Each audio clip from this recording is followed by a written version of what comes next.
Astaghfiruh wa na'udzu billahi min syururi anfusina wa min sayyiati a'malina. May yahdihillahu fala mudilla lahu wa may yudlilhu fala hadiya lahu. Asyhadu an la ilaha illallah wahdahu la syarika lah wa asyhadu anna nabiyyana Muhammadan abduhu wa rasuluh. Allahumma anfa'na bima 'allamtana wa 'allimna ma yanfa'una wa zidna ilma. Subhanaka la ilma lana illa ma 'allamtana innaka antal alimul hakim. Rabbi shrah li sadri wa yassir li amri wahlul 'uqdatam min lisani yafqahu qawli. Amin ya rabbal alamin. Sekejap.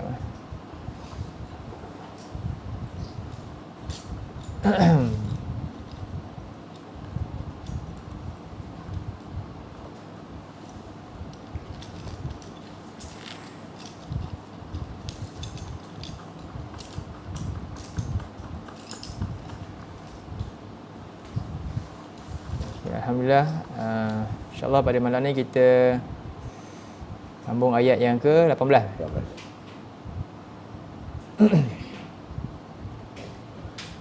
Baik. Kita tengok ayat yang ke-18. A'udzubillahi minasyaitonirrajim. Laqad ra'a min ayati rabbihil kubra.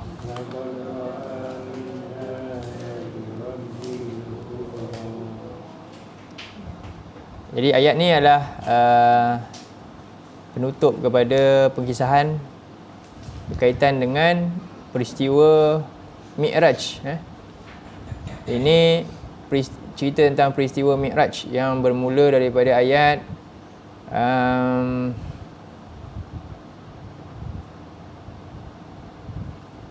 ayat yang ke awal tentang Jibril ni lah.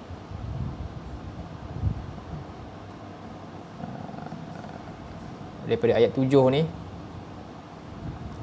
seterusnya sampailah ke ayat yang kita dah baca 17.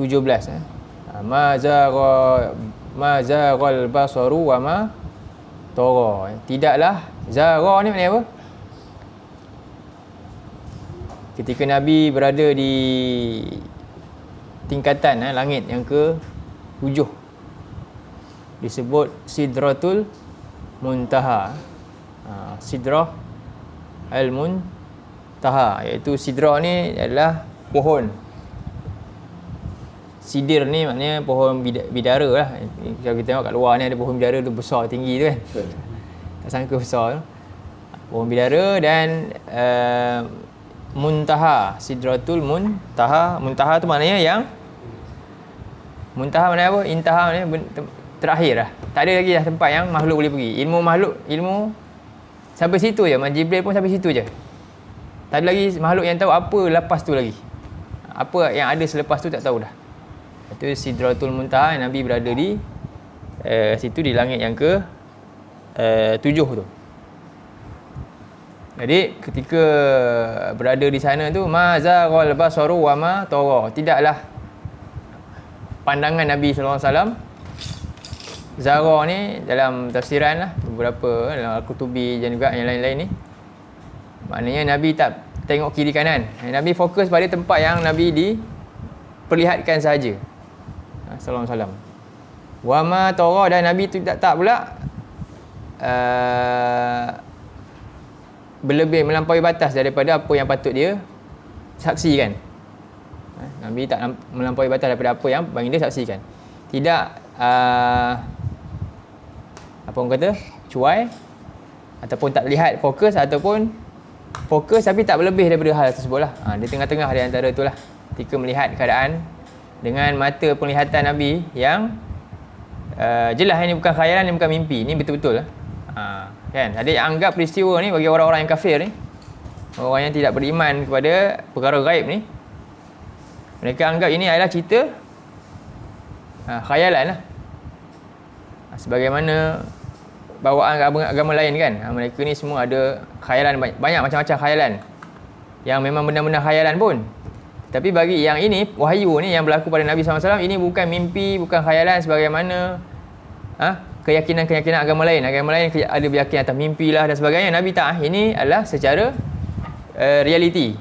Sebab itu kita boleh lihat kat sini Allah memang menyatakan ketika saat bawa Nabi SAW ni memang untuk melihatkan tanda-tanda kebesaran.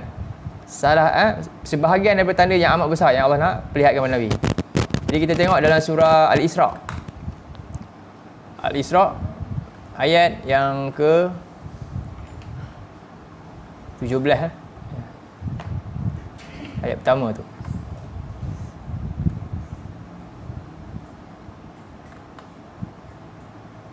Surah ayat 17. Al-Isra ayat 1. Surah Al-Isra ayat yang pertama. Dah.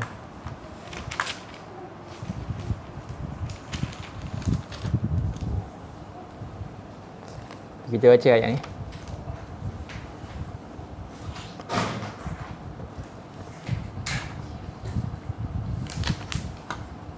A'udzu billahi minasyaitonir rajim. Bismillahirrahmanirrahim. Subhanalladzi asra bi'abdihi laylan minal masjidil harami ilal masjidil aqsa alladzi barakna hawlahu.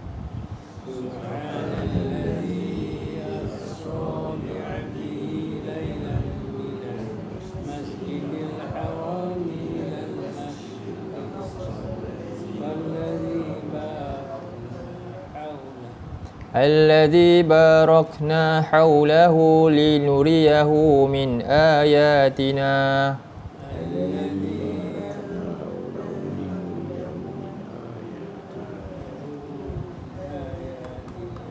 إنه هو السميع البصير.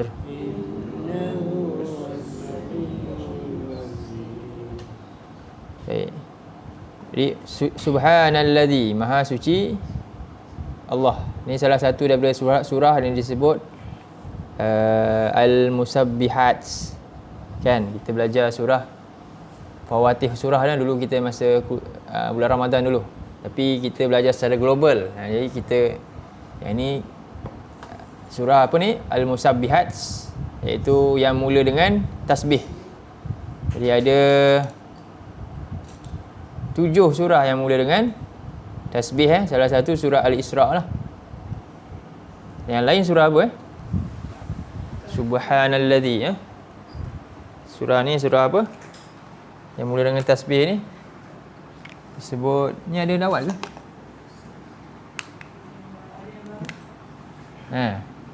Surah tu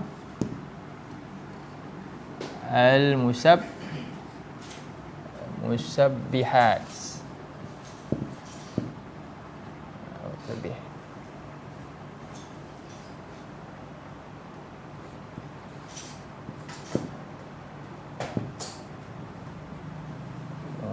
Musabbihat.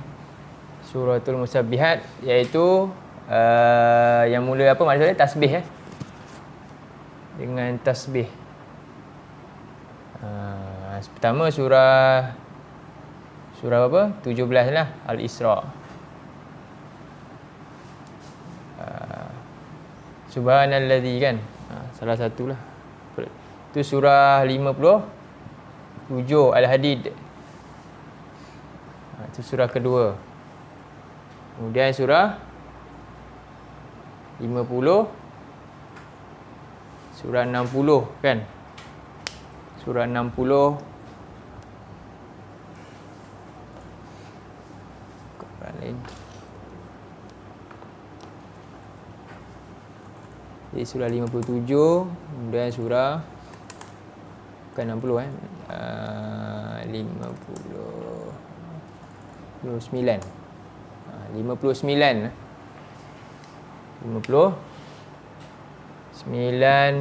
ada 7 surah lah. Kemudian surah 61, kemudian surah apa? 62, 64 lagi. Yang terakhir 87. Kan?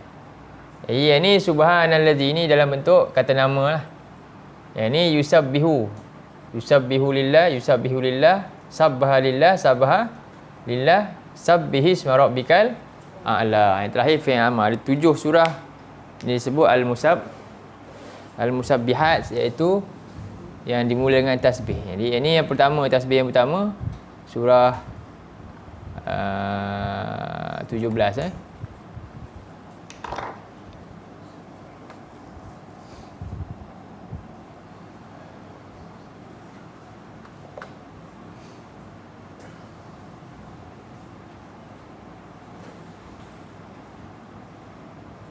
kita tengok ayat ni. Subhanallazi, jadi maha suci bagi Allah. Jadi tasbih ni maknanya tanzih, membersihkan Allah daripada sifat kekurangan. Itu tasbih. Sucikan Allah, tanzih. Sucikan Allah daripada sebarang sifat tercela. Berbeza dengan tahmid. Tahmid ni maknanya memuji Allah, menyanjung dia dengan sifat yang layak. Tahmid. Tasbih maknanya sucikan Allah daripada sebarang celaan orang-orang yang tanggapan orang terhadap Allah, kan. Bagaimana mereka boleh menyamakan Allah dengan makhluk. Jadi kita kata subhanallah. Subhanallah, tak patut hal itu. Jadi subhanallazi, maha suci Tuhan yang asra bi abdihi. Asra maknanya memperjalankan. Asra telah memperjalankan oleh ia. Ni fi'il madhi lah. Di perkataan sara ni. Asra perkataan isra. Kan? Maknanya jalan waktu malam. Isra. Jadi telah memperjalankan oleh ia bi abdihi, akan hamba baginya, lailan, pada waktu malam, minal masjidil haram, daripada Masjidil Haram Makkah Al-Mukarramah, Baitullah, yang tempat yang ada Baitullah, ilal Masjidil Aqsa, ke Masjidil Aqsa, masjid yang paling, Aqsa ni mana? Paling hujung. Aqsa paling hujung. Wajah min aqsal madinati rajulu yas'a, kan. Datang penduduk daripada hujung kampung, laju datang ke bandar. Aqsa mana? Masjid yang paling akhir sekali, paling jauh, paling hujung, iaitu Masjidil Aqsa. Jadi daripada Masjidil Haram ke Masjidil Aqsa di Palestin. Alladzi barakna haulahu, yang kami berkati sekitarnya. Jadi kedua-dua tempat ini, seluruh tempat yang ada dua ni adalah tempat yang Allah berkati di sekeliling mereka. Kerana apa? Banyaknya para nabi, dan juga peperangan demi mempertahankan tauhid, semuanya berlaku di tempat-tempat ini. Linuriyahu min ayatina, ni supaya kami, iaitu Allah, memperlihatkan kepadanya, iaitu Nabi SAW, min, sebahagian daripada tanda-tanda kekuasaan kami, kebesaran kami. Sebahagian tanda-tanda, ini litab'id, sebahagian daripada tanda kebesaran kami, kekuasaan kami. Innahu huwas samiul basir, sesungguhnya dialah yang maha mendengar lagi maha melihat. Jadi inilah maksud, iaitu peristiwa perjalanan Nabi bermula daripada Masjidil Haram ke Masjidil Aqsa, lalu berhenti di Masjidil Aqsa. Ini berlakulah peristiwa Mi'raj pula. Mi'raj maknanya naik, naik tangga. Mi'raj ni macam tu. Mi'raj ni isim, kan ada peristiwa apa? Isra,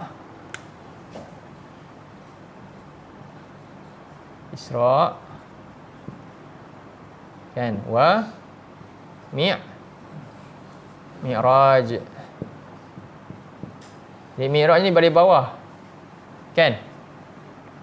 Balik bawah. Bila isim yang balik bawah, ada mim balik bawah ni menunjukkan isim apa ni? Siapa ingat? Ingat lagi? Ingat jap. Kalau isim balik bawah. Kalau macam ni perkataan ni fathun kan? Fataha yaftahu. Buka. Kalau nak kata alat buka kita panggil apa? Miftah kan? Mim balik bawah. Maknanya kun ni nama dia alat pembuka. Jadi belum Mi'raj, bukan Mi'raj, Isra' wal Mi'raj, pendek tak ada alif. Mi'raj. Ni apa maknanya apa? Alat untuk tangga lah, tangga nak naik. Araja ni naik. Kan ada Mi'raj maknanya begitulah. Seolah-olah di sebenarnya ada tangga-tangga untuk naik yang hanya boleh dinaiki oleh siapa bawa tangga naik? Oleh makhluk yang Allah izinkan lah, malaikat lah. Hakikatnya memang di langit ni ada tangga yang boleh dinaiki oleh makhluk yang Allah izinkan sahaja, iaitu malaikat. Sekarang ni kita tak boleh lah kan. Jadi Nabi diizinkan oleh Allah untuk Mi'raj ila sama ad-dunya, ke langit dunia sampai sama apa dia? Sabah samawat, iaitu langit-langit yang ketujuh. Jadi bermula daripada Masjidil Haram ni Nabi menaiki apa ni? Nama dia Buraq. Kan?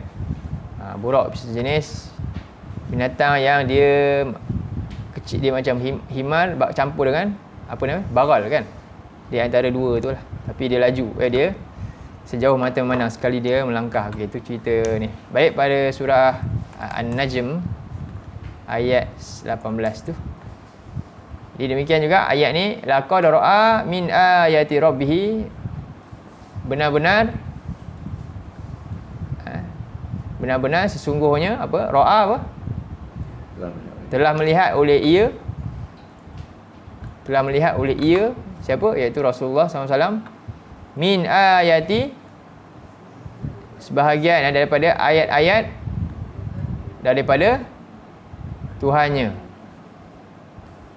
Al-Kubra, yang besar. Ni siwa mubalarah, ayat yang paling besar daripada yang lain-lain. Jadi inilah Nabi sekali tengok. Dan dengan Nabi pernah tengok sekali, ni ayat yang sangat hebat, menyebabkan selepas itu Nabi punya semangat lebih dahsyat lagi. Allah bagi peluang ni. Ni adalah sebenarnya satu bentuk motivasi antara yang paling agung sekali yang dialami oleh Nabi SAW. Sebab sebelum berlaku peristiwa ni ada nama dia Amul apa? Amul kejutan. Amul Huzni kan? Al-Hazan. Jadi Allah gembirakan Nabi dengan peristiwa ni. Tahun kesedihan, tahun Nabi duka cita, Nabi sedih. Kerana apa? Pembelanya yang kuat, pembantu dia siapa? Nabi, pakcik Nabi. Itu isteri Nabi dulu kan? Isteri baginda Nabi SAW, Khadijah, itu yang membela Nabi, yang memberi kekuatan tulang belakang, meninggal. Kemudian ada lagi satu pembela yang juga sangat kuat membela Nabi, iaitu pakcik dia sendiri, siapa? Abu Talib. Bahkan Nabi amat duka cita lagi sebab apa? Tak dapat nak Islamkan pakcik dia yang kuat menyokong dia masa dakwah dia. Begitulah kesedihan yang dialami oleh Nabi SAW. Lalu Allah berikan satu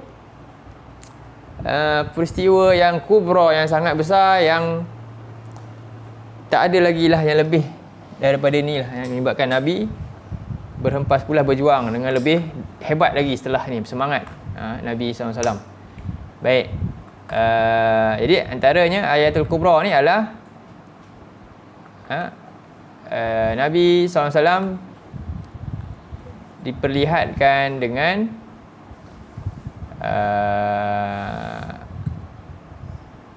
Jibril lah sebenarnya, dan juga sebahagian syurga. Ada yang disebut dalam tafsir Raf, iaitu Nabi dibagi permaidani syurga. Nabi duduk di atasnya. Kalau kita baca tafsir Qutubi dia gitulah. lebih kurang ceritanya. Tapi cumanya dalam tafsir dan dalam hadis-hadis yang banyak lah, hadis-hadis dalam Tirmizi tu. Ceritanya panjang juga ni, banyak peristiwa kan, kita boleh ni. Cumanya dalam tadabbur ni kita nak ringkaskan kepada ibrah dia di sebalik duka cita ni ada kegembiraan lah yang Allah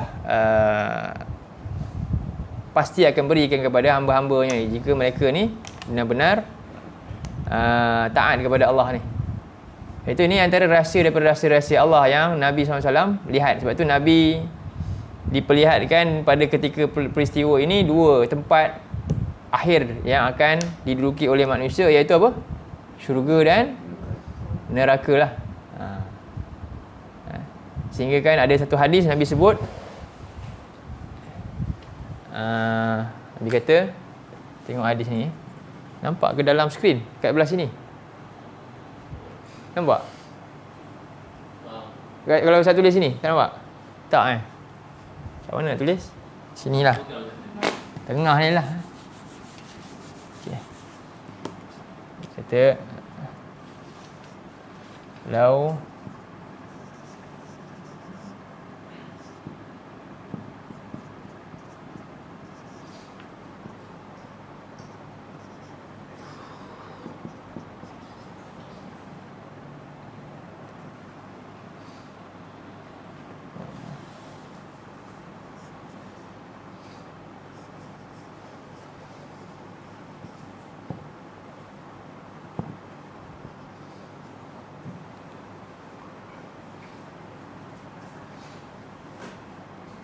wa qalilan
betul. Ya. Jadi dalam satu hadis, betul hadis ni ya. Saya share. Oh, ni ha pedas.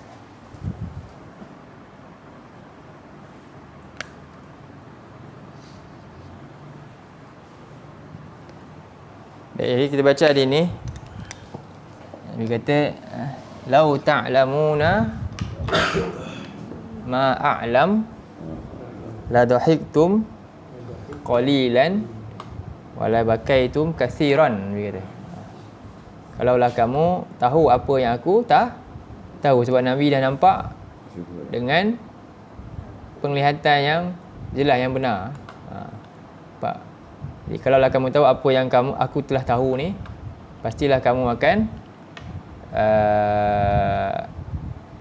sedikit ketawa dan lebih banyak menangisi dosa-dosa kamu. Kenapa? Dahsyatnya syurga dan dahsyatnya neraka dan betapa ruginya bagi siapa yang tak dapat syurga ni. Asal dia ni. Okey.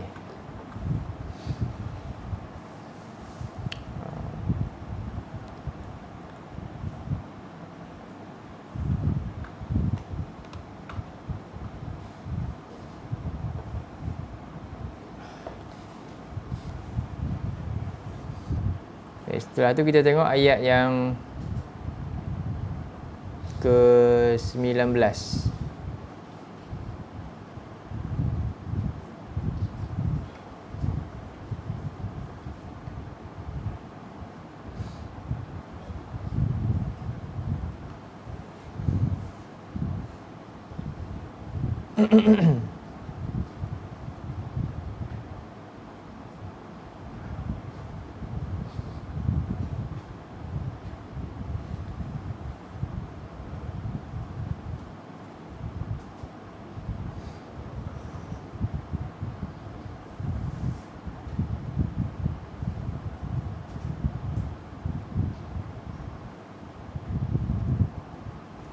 Tengok dalam surah As-Sajdah sekejap.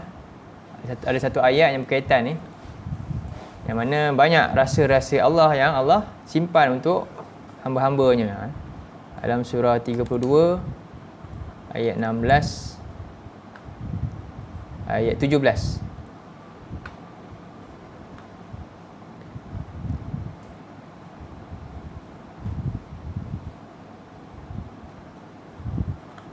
Ya Allah berfirman, a'udzubillahi minasyaitonirrajim. Fala ta'lamu nafsum ma ukhfiya lahum min qurrati a'yunin jazaa'an bima kanu ya'malun.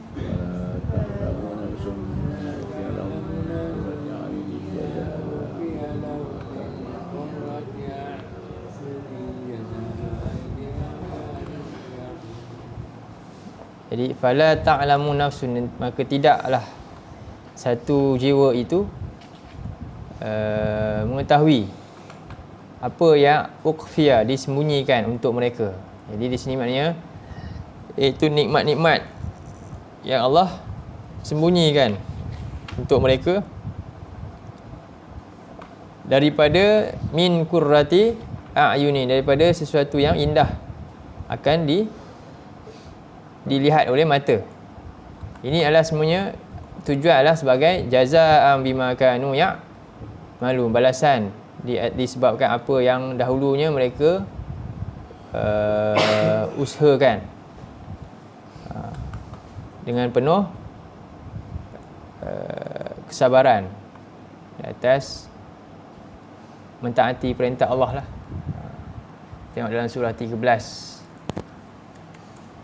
ayat 20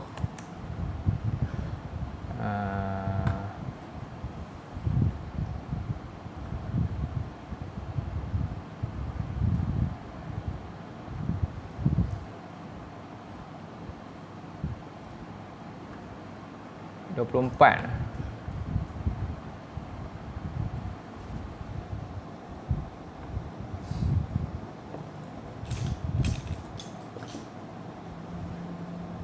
Nikmat itu akan diperolehi oleh golongan yang tadi beramal soleh itu di atas. Kenapa? Antaranya faktor dia sebab kesabaran mereka lah. Jadi dalam ni ayat 24 ni, setelah mereka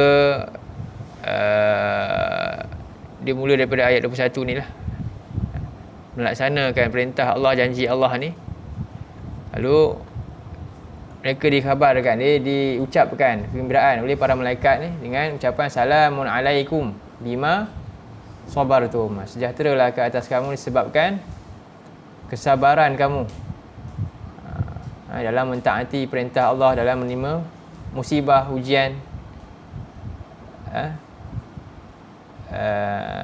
Ada 3 tahap sabar lah. Sabar mentaati Allah, sabar untuk meninggalkan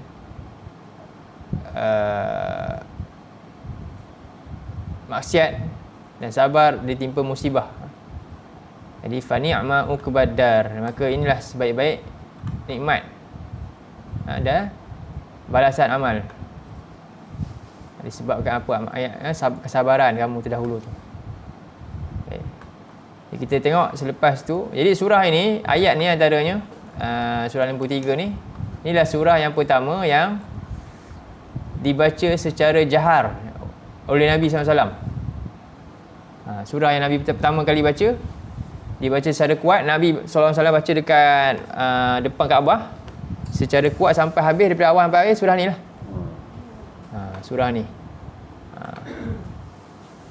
Dan semua orang-orang kafir Quraisy, orang yang ada kat situ, kat Kaabah tu, yang mendengar Nabi baca kuat-kuat ni, selepas tu ayat terakhir sujud sajadah kan, sujud tilawah. Inilah sujud tilawah yang pertama turun wahyu.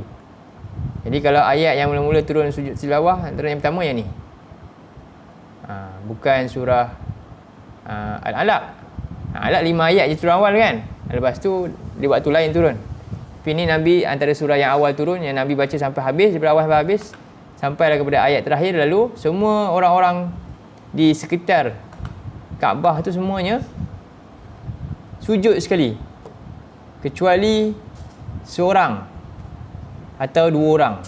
Ni ada pendapat Ibn Abbas kata seorang atau 2 orang je tak sujud, semuanya dia ambil tanah, dia letak kat dahi. Dia tak sujud, dia ambil tanah, dia letak kat dahi. Antaranya Abu Jahal, ada pendapat kata Abu Jahal. Ada pendapat kata Utbah bin Rabi'ah. Sujud juga ya. Tapi dia sebenarnya dia sujud lah juga. Dia tak nak sujud, dia keras. Dia dengar surah ni, lepas habis baca, semua terkesan dengar. Tapi berkeras hati, dia tetap tak nak sujud, cuma dia ambil tanah tu, dia letak kat dahi dia je lah. Maknanya sebab apa? Surah ni menceritakan tentang zat yang maha agung, yang mereka sendiri tahu benda ni, tapi mereka mensyirikkan zat ni. Mereka akui Allah ni, kan? Jadi begitulah. Semua sujud kecuali 2 orang ni, yang akhirnya mereka ni apa? Perang pertama mereka dua-dua ni mati. Ada pendapat memang 2 orang ni lah yang tak sujud tu.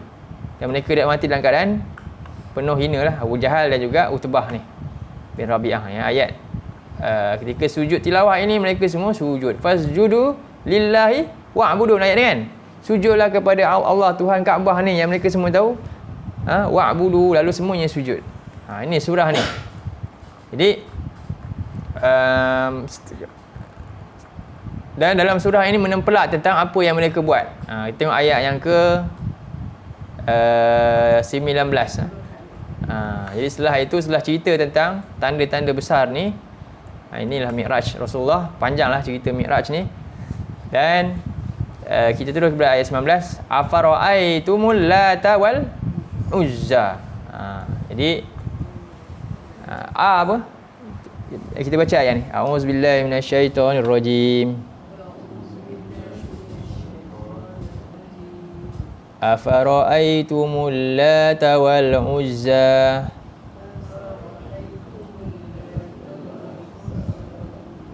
wa manata tsalitsatal ukhra.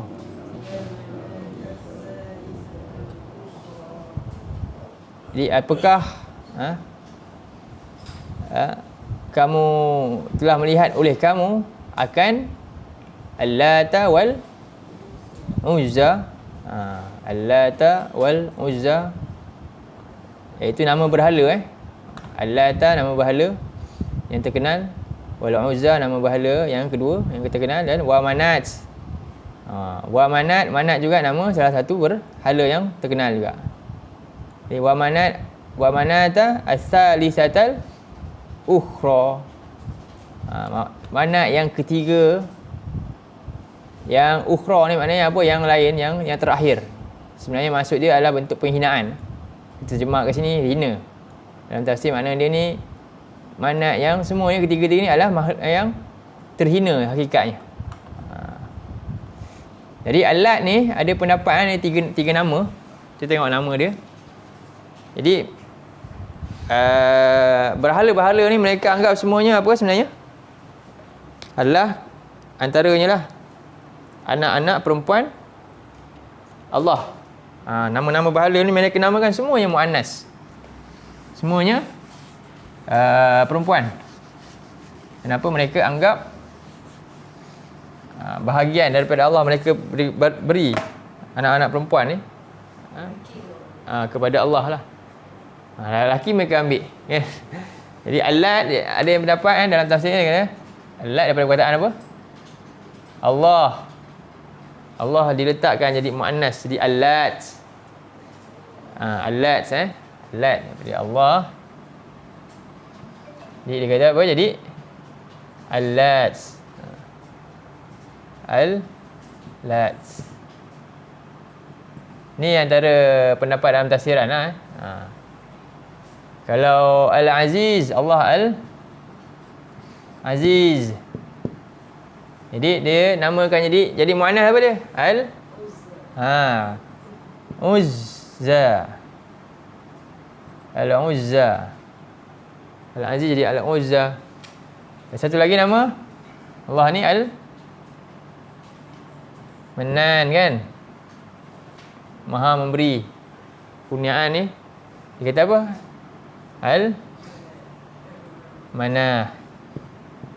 Manat. Ini antara nama-nama berhala yang mereka letakkan lah di tempat-tempat di sekitar Hijaz. Ni bukan dekat Kaabah saja, ni bukan kat Mekah. Al-Lat milik Quraisy, Al-Uzza milik ada orang Taif, ada orang Saqifah, Bani Saqifah, ada tempat-tempat yang lain di sekitar Hijaz tu. Ada di antaranya Al-Manat ni dia di antara Mekah dan Madinah. Al-Lat ni di Taif tak silap saya. Kalau tengok tafsir antara ataupun tertukar. Okey. Kita kena kenal berhala ni macam mana. Lat ni juga antaranya makna dia Lat ni. Apa makna Lat? Ada juga makna Lat. Maknanya apa tu orang panggil? Pencanai Pengadun. Sebab asal usul antaranya Lat ni adalah seorang lelaki yang dia buat makanan daripada sawit tu, daripada minyak adunan tu lah semua, dia buat makanan, kurma apa semua tu dia adun-adun dan dia buat di atas batu tu lah tempat tu.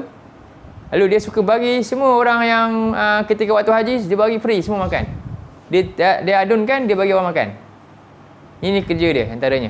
Dia orang panggil dia ni. Lalu dia pun dia mati kan. Lalu batu tempat dia tu orang sembah lah sampai dia jadi jadi orang juga sebenarnya, orang soleh. Itu asal dia lah, kena baca antaranya Syidah Ibn Isham dia ceritakan, Rahim Mahtum pun cerita benda tu. Ni asal Lat ni maknanya kalau kita tengok ada gambar berhala ni, saya simpan dulu mana gambar dia gambar batu, lepas tu dia ukir ada macam orang kat batu tu. Sebab kata antaranya siapa nama dia, Amru bin Luhai, tokoh ni tokoh yang bawa berhala dekat Mekah. Nama dia apa? Amru bin Luhai. Jadi Nabi pernah mimpi Nabi nampak Amru bin Luhai ni orang tua lah. Nabi tak jumpa pun dia orang masa dulu zaman tu yang asal usul berhala masuk, dia yang bawa dulu. Dia yang bawa berhala apa pertama? Hubal. Berhala pertama yang masuk Mekah. Dia bawa daripada Syam. Hubal berhala paling besar, paling lama, legend punya berhala. Sebab itulah ketika perang Uhud kan, siapa kata? Abu Sufyan dia kata kan. Dia kata Hubal besar, maha besar Hubal kan, dia kata. Dia menang tu. Dia sebut berhala yang paling legend lah kita kata. Hubal tu yang mula-mula masuk. Siapa yang bawa masuk? Ni lah, Amru bin Luhai. Amru bin Luhai siapa pula? Amru bin Luhai sama juga. Dia ni adalah pemimpin yang banyak berjasa. Sama jugalah ketua dalam hal Siqayatul Hajj, beri minum orang haji, yang dia lah uruskan semua. Jadi orang memang sanjung lah orang-orang macam ni. Dia baik. Mereka ni baik. Mereka ni buat kebajikan. Orang Arab ni kita jangan ingat dia tak ada akhlak. Dia ada akhlak yang baik. Sebab tu dalam Quran ada yang benarkan akhlak-akhlak mereka ni. Bukan semuanya yang bunuh anak perempuan, bukan orang-orang yang susah je. Orang yang kaya ni dia ada akhlak yang baik. Dia tak semua. Ya, cumanya apa masalah dia? Ni syirik ni masalah dia. Dia buat haji, dia bagi orang makan haji, syirik bid'ah tu yang dia buat. Haji dah tak boleh dah, sebab haji kena duit kan, haji apa dia? Haji kena telanjang kan? Untuk orang lelaki pada siang hari. Pada malam hari kan? Sebab apa? Dengan syarat kalau tak ada baju dia khas pula kan, dia boleh dia jual. Jadi dia buat jadi macam tu. Jadi kerana itulah antaranya bid'ah-bid'ah yang dilakukan. Akhirnya yang ni lah juga. Jadi Amru bin Luhai ni dia kata yang ni tentang Lat ni, bila Lat ni dah mati apa dia? Lat ni tak mati tapi apa? Dia masuk dalam batu tu sebab dia ni mulia. Macam itulah, macam-macam lah. Jadi orang pun sembahlah batu tu. Apa saja kata dia ni Dia buat fatwa apa-apa semua ikut je. Cuba tengok dalam surah 6 ayat 137.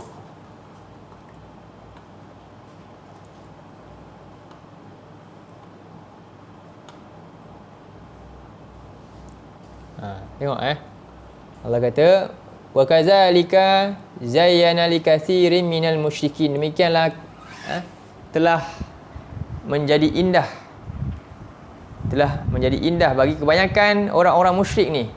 Perbuatan dia rasa macam betul lah indah.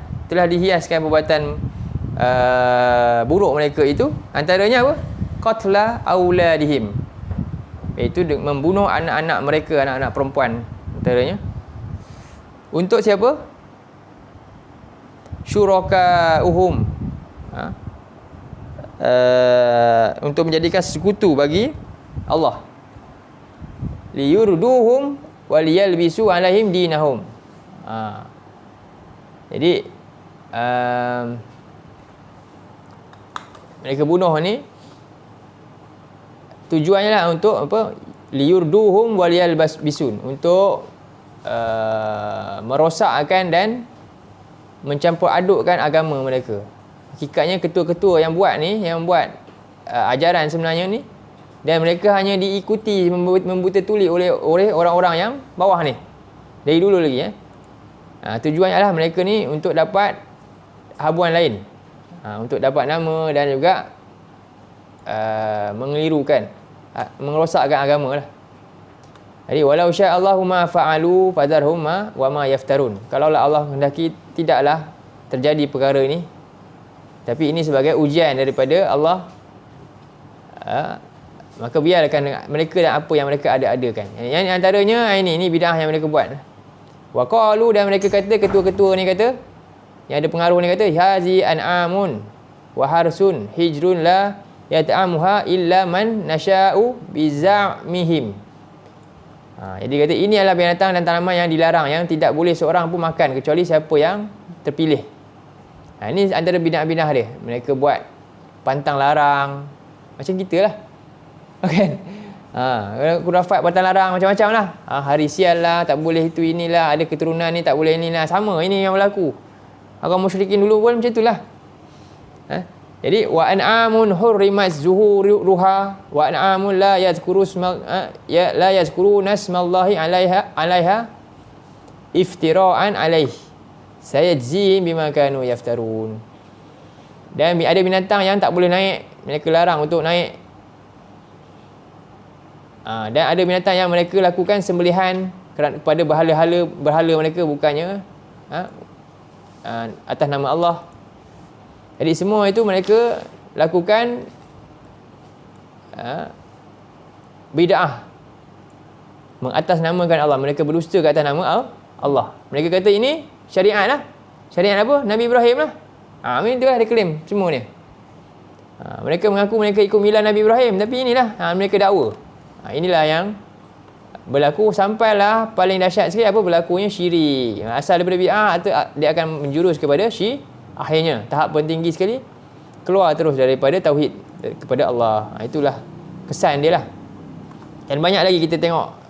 Ni surah 6 ni, surah Al-An'am ni cerita tentang hal tersebut lah. Baik, jadi antaranya berhala, balik pada surah 53. Itulah okey, Nabi mimpi dia bawa, dia heret usus dia punya tali perut dia semua, dia heret dalam neraka pusing lah. Kenapa? Dia menanggung semua orang yang buat syirik tu, semua dosa tu semua ditanggung. Semua orang Arab yang buat syirik, yang pasal dia buat berhala tu kan, lepas tu tambah berhala baru kan, semua yang dosa tu dia tanggung. Dia kira ini moyang orang Arab lah jugalah, kan? Amru min Luhai ni. Jadi demikian. Sebab tu Nabi dalam hadis Nabi kata, man sanna fi islami sunnatan sayyi'ah falahu wizruha wa wizru man amila biha la yankusu ila yaumil qiyamah. Siapa yang melakukan contoh yang buruk, kan, dia buat bid'ah ke, dia buat syirik ke, dan orang lain ikut tanpa dia taubat pun, dan dia menerangkan kesalahan tu, maka dia tanggung semua dosa-dosa tu sampailah kiamat. Sebab dia yang tunjukkan contoh tersebut. Baik. Surah ayat 19 balik. Inilah Lat. Kisah setiap satu berhala ni ada kisah masing-masing. Nanti kita cerita. Bagaimana pula dengan Uzza? Nanti kita berhenti dulu lah untuk malam ni. Cukup lah tentang ni. Jadi kita baru nak cerita tentang bagaimana berlakunya syirik ni. Siapa berhala ni, apa dia? Kita kena kenal dulu berhala ni bagaimana boleh terjadi, supaya kita faham situasi adakah serupa boleh terjadi pada realiti masyarakat kita juga. Boleh jadi tak? Adakah berbeza? Tak. Jadi kita boleh buat pertimbangan, boleh kita tahu asal usul bagaimana semua benda ni. Jadi alat ni kita tahu dah, ni orang soleh, orang baik. Tapi dia dipuja sampai begitu sekali ya. Demikian okey. Sampai sini dulu untuk malam ni. Qul qauli hadza wa astaghfirullah azim li wa lakum. Allahumma ja'al hadza jama'ana jama'an marhuma wa tafarraqna min ba'dihi tafarraqan ma'suma. Sallallahu ala nabiyyina Muhammad wa ala alihi wa sahbihi wa sallam. Alhamdulillahirabbil alamin. Assalamualaikum warahmatullahi wabarakatuh.